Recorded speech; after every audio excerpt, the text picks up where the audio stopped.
Halo, welcome back to my YouTube channel.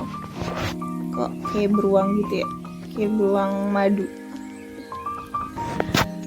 Ya, sekarang hari Minggu dan aku mau ketemu sama Alifah. Alifah itu adalah salah satu teman aku, salah satu teman dekat ya, selama kita kuliah di Malang. Nah, kita juga dulu pernah satu kosan gitu, satu kamar kosan. Hari ini sebenarnya kayak kita tuh pengen thrifting, cuma Alifahnya kayak lagi capek gitu. Dan hari Jumat kemarin juga kebetulan aku habis thrifting juga sama mamaku. Jadi kayak ya udahlah kita makan aja hari ini. Dan gak tahu juga mau ngapain dan kemana. Jadi ya udah deh. Ini aku bikin kayak video ala-ala amatir gitu loh, paham gak sih? Ini vlog amatir. Kayak ya udahlah gitu. Sekarang kita udah sampai di stasiun Cakung. Sebenarnya tuh aku sama Alifah janjian di stasiun Cakung karena kita mau ke Ayon JGC kan. Nah, terus pas aku udah nyampe di stasiun Cakung, betulnya keretanya Alifah kelewat, dia sampai Keranji, jadi dia harus nungguin lagi kereta untuk balik ke sini. Jadi ya gitu deh, kocak banget ya.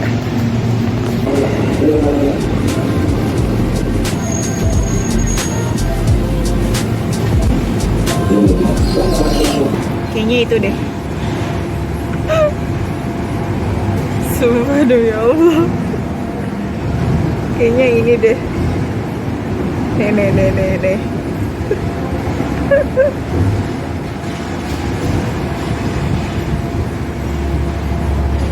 Mana tuh tadi si Alifah tersangkanya? Bener-bener emang nih orang.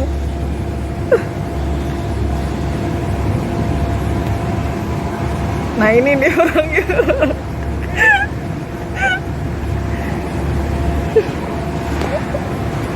Tuh kan dia baru ngechat.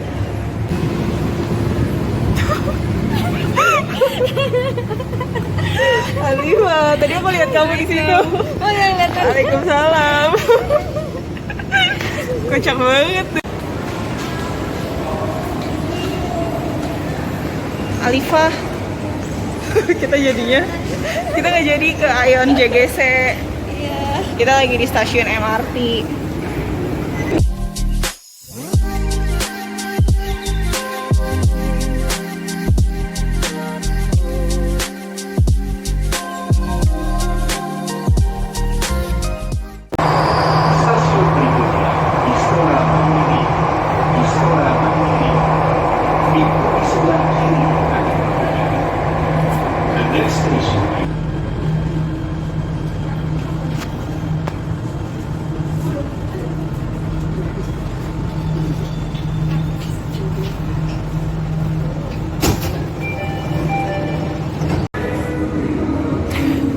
Karena ini video suka-suka vlog amatir. Nah, kita mumpung ada penulis buku nih, gimana kalau kita wawancara tanpa skrip? Jadi kita ya udahlah ya, namanya juga video dadakan gitu kan. Nah, ini adalah Alifah. Jadi aku udah sama Alifah. Nah, kita tuh pernah satu kamar di kosan. Pokoknya Alifah adalah salah satu teman dekat aku, Cieila, selama kita kuliah di Malang. Nah, terus sekarang Alifah tuh lagi di Bogor, live in Bogor buat apa nih, Liv? Buat S2, dan selama apa nih? Kebanyakan intro, udah deh cerita aja deh. Pokoknya di sini mau nanya-nanya gimana ceritanya Alifah bisa menerbitkan buku gitu. Sebenarnya awalnya nih niatnya bikin buku itu pengen sharing aja pengalaman gitu kan. Pengalaman sama kali daftar beasiswa, terus juga susah senangnya selama proses pendaftaran kayak gitu kan. Pengen ini sih biar berbagi pengalaman aja ke orang-orang. Kalau misal untuk dapat beasiswa itu nggak harus yang kamu tuh pinter banget, atau harus yang kumlot, atau harus yang keluar negeri atau kemana-mana gitu, enggak. Jadi yang penting kamu punya kemampuan dan keinginan pasti bisa kayak gitu. Ini pengen motivasi aja sih awalnya. Jadi intinya di buku itu isinya cerita pengalaman ya. Dari berapa orang tuh yang nulis? Ada 11 orang sama aku. Termasuk Alifah. Dan mereka itu ada yang dari luar negeri dan di dalam negeri. Gimana awal mula bisa kepikiran mau nerbitin buku? Ini lebih pengen ke membantu buat adik-adik yang masih S1, kalau pengen lanjut S2 itu banyak jalan menuju Roma lah gitu. Berarti rata-rata autor, penulisnya S2 semua ya? Ya, semuanya S2. Dan semuanya keterima beasiswa, tapi beasiswanya macam-macam gitu. Iya, beasiswanya macam-macam. Ada yang LPDP, ada AS yang di Australia itu, ada Erasmus, terus ada juga yang dari pemerintah Jepang, jadi macam-macam. Jadi kalau misal nanti nggak lolos nih di satu beasiswa, ada pilihan lain gitu, masih banyak sebenarnya. Oh, bisa daftar banyak? Bisa. Nggak ada kayak maksimal gitu ya? Enggak. Kalau beasiswa? Kalau misal udah gagal, misalnya di LPDP gagal, mau nyoba di AS tuh bisa. Itu kamu ketika menulis buku itu berarti kamu di sela-sela kegiatan kamu kuliah atau sebelum kuliah? Sebelum masuk kuliah? Sebelum masuk kuliah sih aku.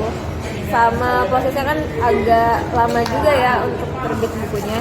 Jadi dari awal sebelum mulai kuliah sampai pas proses kuliah juga. Keren. Sebenarnya banyak sih yang prosesnya panjang. Pertama kayak ngumpulin teman-teman dulu. Terus gimana tuh ngajaknya? Bisa sampai mereka mau? Iya, sebenarnya dari kenalan sih. Kayak aku ada temen nih yang dapat beasiswa di Polandia waktu itu.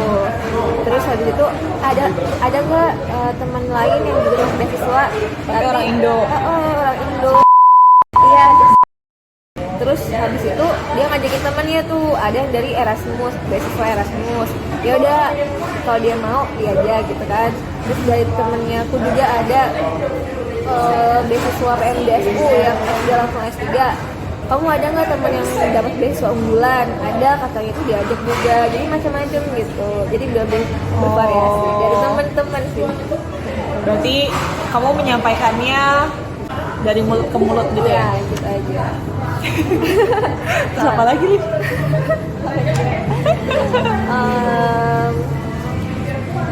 Kalau ini sih apa namanya, untuk adik-adik yang masih S1 dipersiapkan ya kalau emang mau lanjut S2 gitu. Jadi dipersiapkan dari pas waktu awal kuliah sih sebenarnya ya, kayak harus ikut organisasi, kepanitiaan, terus kayak selama kuliah tuh jangan cuma kuliah pulang aja. Itu jadi bisa nilai plus kalau mau daftar beasiswa. Ya, gitu. Oke. Terus kamu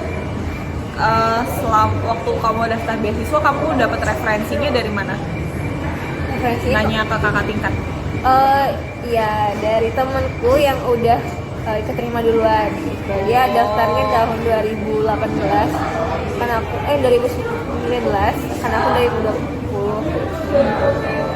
Jadi ya itu sih dari teman juga.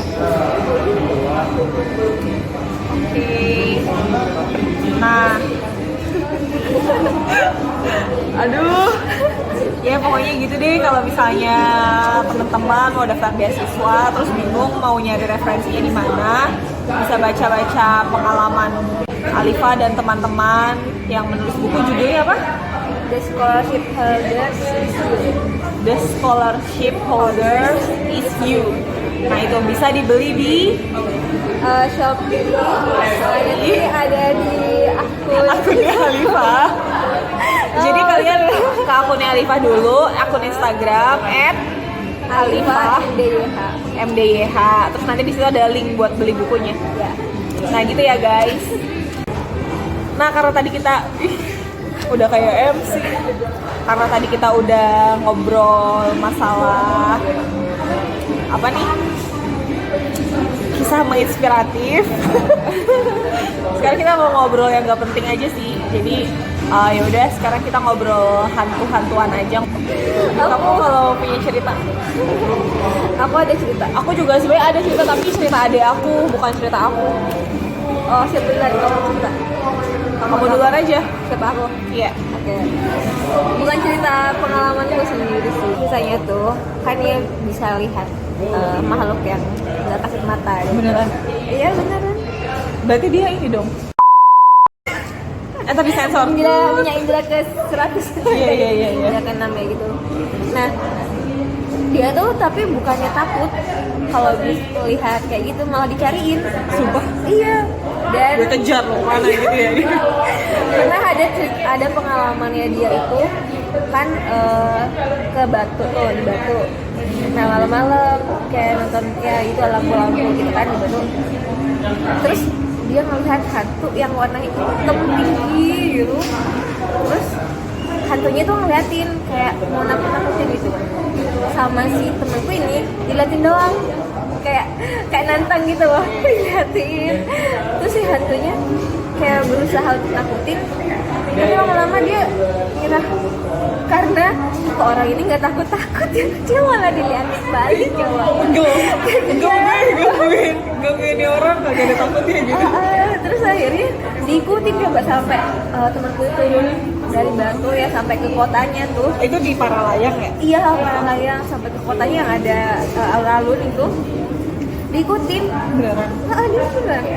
Maksudnya dia naik motor kan? Iya, naik motor belakang Dikejar, terbang. Sumpah sih. Iya, tapi dia nggak takut. Ada Sampai mukanya gak sih? Ada mukanya gak? kok dihitam Kayak kayak cuma gitu. bayangan hitam doang. Iya, gede gitu. Iya ada mukanya. Dan kelihatan sebel gitu waktu akhirnya pas sampai kota dia tetap ngeliatin doang, temanku tuh ngeliatin doang kayak ngece-ngece juga mukanya kan. Terus akhirnya si hantunya kelihatan sebel. Terus dia hilang.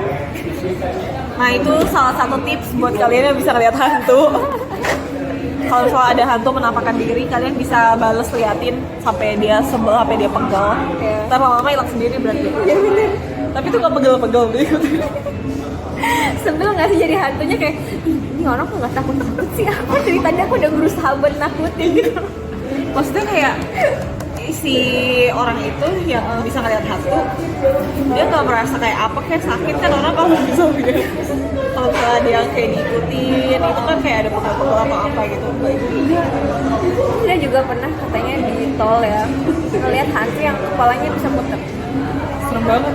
Iya, tapi sama dia diliatin doang. Dan hantunya kayak muter. Lama-lama dia berhenti kayak terus temenku dia ketawa. Itu pegel ya.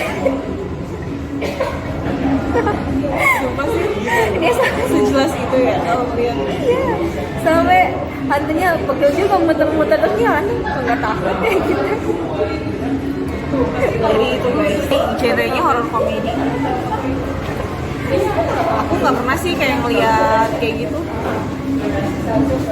Paling cuma dengar-dengar gitu doang. Kalau aku pernah cerita gak sih ke kamu yang aku sebelum pindah kosan ke kosan yang kamu, kan kamar aku kan di bawah. Nah di samping kamar aku kan ada kamarnya nenek itu mertuanya. Terus kamu pernah main gak yang ada nenek? Enggak kayaknya. Nah terus kan aku waktu kuliah di semester akhir kan sering kebangun jam 3 gitu kan.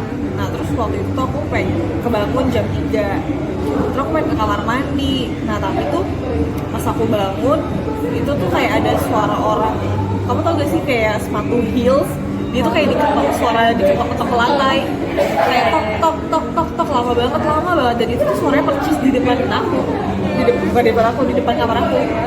Kan jadi di depan kamar aku tuh ada kamarnya ibu kos, tapi kan ibu kosnya jarang ada di situ ya, sering pulang ke Banyuwangi, jadi kayak emang sering kosong gitu. Dan waktu itu emang lagi nggak ada ibu kos. Nah itu tuh waktu jam 3 itu kayak ada suara tok lama banget aku tungguin. Aku tuh udah berdiri, terus kayak aku nggak berani ngeliat ke jendela gitu loh. Terus kayak tiba-tiba gitu. aku tiba-tiba ada yang lagi ngapain di depan pintu gue gitu. Terus ya udah, aku berdiri kagak berhenti. Terus tiba-tiba ada suara buka pintu. Gak taunya nenek yang sebelah kamar aku. Jadi dia buka pintu, suara tokoknya berhenti. suara tok tok tok toknya itu berhenti, terus nenek itu jalan ke kamar mandi. Kan pokoknya kalau dari kamar nenek ke kamar mandi itu kan harus ngelewatin kamar aku dulu kan. Nah dia jalan ke kamar mandi, itu kamar mandinya ditutup, terus suara tok tok itu muncul lagi. Itu serem banget sih semua. Dan itu semuanya itu jelas banget aku nggak dengar suara tok tok tok gitu.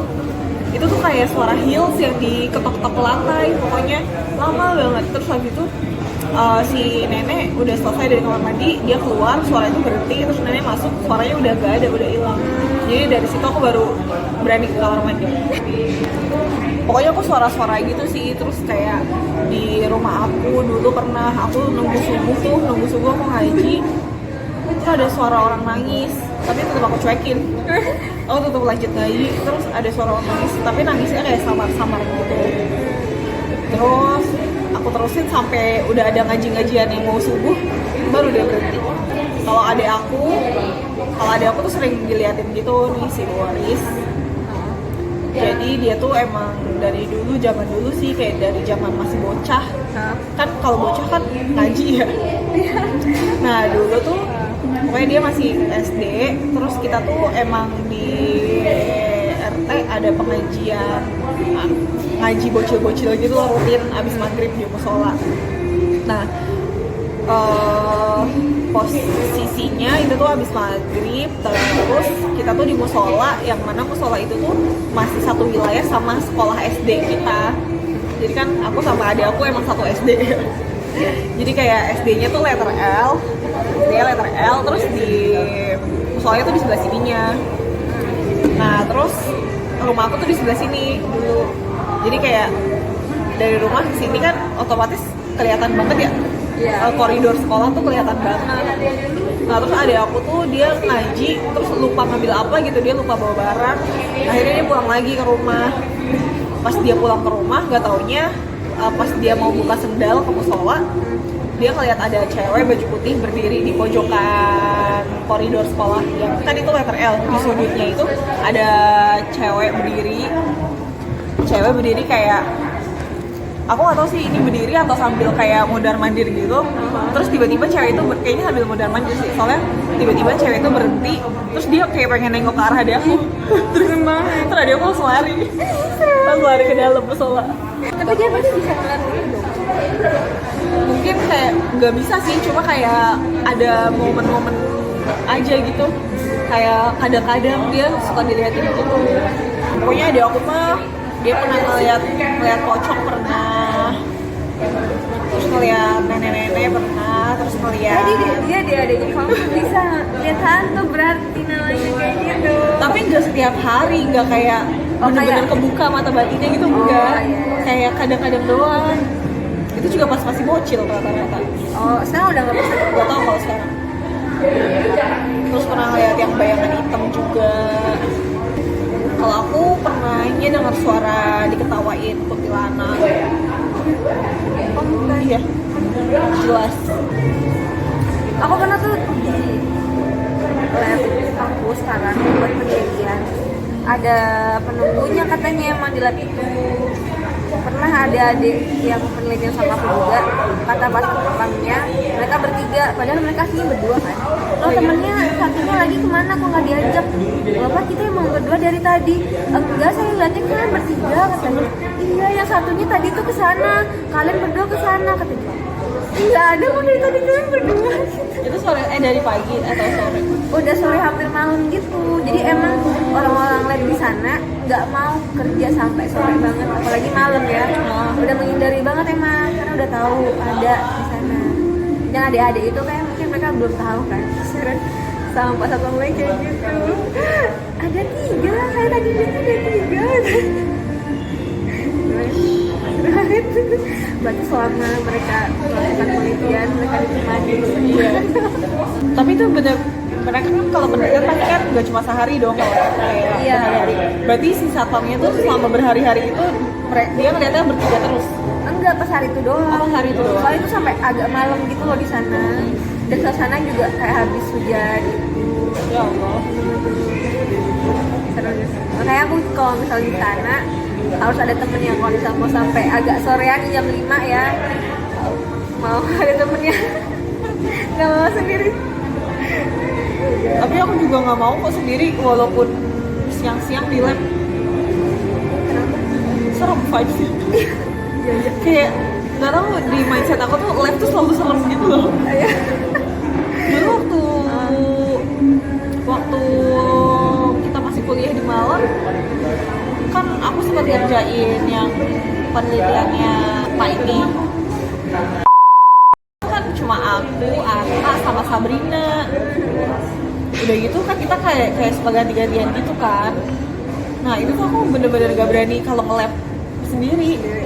Kayak cuma TPPHP di lab yang biasa kita praktikum kimia. Apa? kayak TPPHP Oh iya itu gak berani aku paling. Kalau cuma kayak ngecek bimbang, suhu gitu-gitu doang aku berani. Tapi kalau yang sampai duduk lama di situ gak berani aku. Iya, dan emang katanya tuh ada di sana. Aku nanya kan, emang dulu ada kasus orang bunuh diri di sana ya? Atau apa gitu kan? Kok bisa ada penemunya gitu? Sukanya enggak, ya emang itu bangunan lama aja. Mungkin dari zaman dulu ada kali, nggak tahu. Atau bangunan lama yang direnov kali ya, jadi kayak masih ada. Iya. Di kampus kita, kamu tau gak sih yang gosip muka rata? Nggak Di tahu. kampus kita ada tau muka rata? Iya, Di Bundaran. sumpah. Serius. Kata temen aku, Untung aku udah lulus. itu kita udah lulus. Tapi ada tau. Katanya. Siapa yang lihat? Aku nggak tahu sih ini beneran apa enggak. Soalnya kan emang aku nggak bisa ngeliat, tapi banyak yang bilang emang kalau di Bundaran itu tuh ada muka rata, hantu muka rata. Terus dia maksudnya kayak di TV gitu muka rata yang kayak Gak tahu. kayak gitu. Kenapa terlalu Iya ya? nggak sih? Iya nggak sih Jangan harus lihat sampai. desainnya tuh mukanya rata ya gitu. Sekarang waktunya kita kesan dan pesan. Udah kayak orang belum bisa. First impression ketika kita bertemu, paham nggak sih? Oh iya. Kita ketemu di kapan ya? Terus kamu Oh kita dari Sejak kapan? jadi panitia jurusan. Tapi enggak kita Enggak, SLC. kita udah kenal. SLC. SLC. SLC ya? Iya. Masa kenalnya di situ? Bukannya sebelum SLC ya? Saya sama Mareti. Apalagi aku pernah sekamar sama dia. Ya. Kalau first impressionnya sih Takut dia banget kayaknya loh. dari dulu kayak gitu kelihatannya yang modis gitu loh guys. Ih, nggak tahu. Dia pinter gitu loh nge-mix and match baju. Jadi kalau tetap aja sama dia kan kelihatannya kalem. Padahal enggak. Iya, kodak nol ya. Ya dulu nanti kayak kalian gitu. Katanya si Odil, muka aku ngeselin kalau lagi diem. Enggak kok. Masa dia diem kayak gini? Kita enggak kan? Enggak kan? Soalnya penyanyian, nanti kalau aku kita Dia tuh gampang ketawa gitu loh, dikit-dikit gitu. Dia ketawa sama kayak aku kayaknya deh. Ya gitu. kita kan anaknya emang cengengesan. Iya kan makanya itu orang itu ya. Jadi kan ramah itu bisa. Terima kasih Alifa. Sama-sama. Nanti amplopnya puisi berapa ya? Ingat seriusan ya, ini seriusan. Rapi, tertata hidupnya. Dia tuh suka bikin itu loh. Apa namanya? Buku Jurnal. planner ya, jurnal planner gitu. Kayak tiap hari dia moodnya lagi apa, dia tulis gitu pakai emot juga kadang gitu kayak kegiatannya hari ini mau ngapain, itu besok mau ngapain. Itu tertata banget hidupnya. Terus juga dia tuh orang yang rajin banget skincarean. Jadi aku yang sangat-sangat nggak tahu skincare kayak, ini buat apa Red? Ini apa Red? Ini Red itu udah tahu gitu kan hal-hal kayak gitu. Jangan lupa amplop Nah, ya. iya lagi ya, ntar aku kasih amplop ya. Enggak Diem-diem serius. Terus apalagi ya?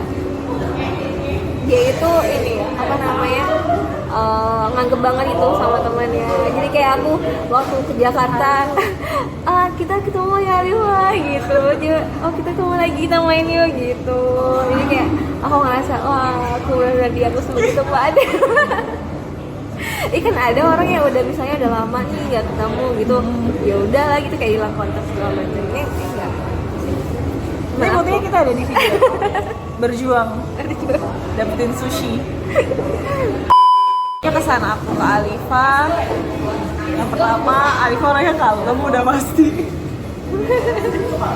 Kalau cengengesan mana kayak Kalem, terus nggak taunya cengengesan, terus kayak kita tuh satu frekuensi gitu loh pemikirannya, paham gak sih? Iya. Kayak yang aku pikirkan tuh rata-rata sama kayak yang Alifa pikirkan, kayak kita tuh sering sependapat. Terus orangnya Alifa kayak rajin. Nah mungkin aku merasa males sih, kayak Alifa tuh kakak tingkat Alifa tuh kakak tingkat yang kayak kalem, pinter, rajin, kayak apa ya, versi cewek yang di film-film yang kalem, rajin, terus pinter gitu loh sih, yang murid berprestasi gitu, pokoknya dia murid berprestasi deh pokoknya. Terus kayak Alifa tuh selalu apa ya, Alifa tuh ambisius tapi bukan yang ambisius. Kan orang ada ya pikirnya tuh ambis banget. Maksudnya ada ambis yang dia konotasinya tuh negatif gitu. Ada orang yang ambis tuh emang dia punya mimpi gitu. Nah aku tuh kayak Alifa yang ambis yang positif itu, paham gak sih? Maksudnya dari sudut pandang aku ya. Soalnya kan ada orang yang ambis banget. Orang tuh kalau ngeliat orang ambis tuh gak suka gitu. Ada kan yang kayak gitu. Nah Alifa tuh bukan yang sampai ambis banget sampai ambis bangetin gitu loh. Kayak gitu guys. Kayak gitu. Terus kayak nggak pernah orangnya nggak gampang nyerah. Terus kamu tuh kayak polos. naif, agaranya naif dan polos. Atau kamu tuh terlalu baik ya, Liv, mungkin. Jadi kayak, kamu tuh polos banget, kamu tuh terlalu baik. Padahal aku tuh kalau jadi kamu gregetan gitu. aku terlalu baik buat aku. Maksudnya kayak Alifa dijahatin sama orang, dia tuh berpikirannya masih baik gitu, masih baik. Masih punya rasa empati atau kasihan gitu sama orang itu. Tapi kalau aku jadi Alifa, aku langsung bereaksi, pengen aku tonjok. Aku tuh kayak gitu guys. Walaupun gak aku tonjok beneran, cuma ngomong doang. Alifa tuh gak kelihatan gregetan, kesel sama orang. Mungkin ya dalam hati Alifa kesel, cuma kayak emang Alifa gitu orangnya, gampang empati gitu. Terus rajin. Aku mah habis sholat subuh ya tidur lagi, geletakan pakai mukena, dia mah ngaji. Aduh guys. Sumpah, Alifa nggak pernah tidur habis subuh. Ya pernah ya. Pernah. Tapi itu dia tuh kayak habis subuh kayak ngaji kayak ngapa, terus masaknya tuh pagi-pagi. Enggak, kalau aku tuh tidur. Masaknya siang-siang. Pokoknya beda banget dah. Nggak mau, tapi dia juga rajin masak kok. Rajin kok. Cuma timingnya kita enggak ini. Kalau Alifa morning person. Udah Sebagai- amplopnya udah banyak isinya. Terus sebagai teman juga Alifa terbuka anaknya. Aku suka curhat nggak jelas. Dia anaknya terbuka gitu, kayak cerita apa aja diceritain dah, pokoknya kisah percintaan dia diceritain, susah sedihnya gitu diceritain. Jadi aku tahu. Gitu guys. Kayaknya ntar videonya bakal panjang banget. Jadi ntar kita nggak jadi upload, cuma ngerekam doang. Gak apa-apa, ntar aku minta videonya, lucu deh kayak dia masih merasa sedih guys. Enggak, aku udah gak sedih. Udah terbayarkan. Udah kenyang soalnya. Tadi tuh marah gara-gara lapar kita, Alifa. Kita tuh bete gara-gara udah jauh-jauh, kagak ada yang pengen minta yang dicari nggak ada. Makanya kita bete. Itu karena lapar. Sekarang Kalau udah kenyang jadi B. udah kenyang. Jadi B gitu. Jadi kayaknya video kita hari ini, vlog amatir ini kita sudahi sampai di sini saja. Ngapain coba? Ya gitu deh guys. Mirip temen aku lagi itu. Yang lagi makan. Iya. Ya udah, Lagi julid. Ya udah, jadi video kita pada hari ini kita sudahi saja sampai di sini. Aneh banget. Ini apa namanya? Bagian closingnya gimana? Gak ada.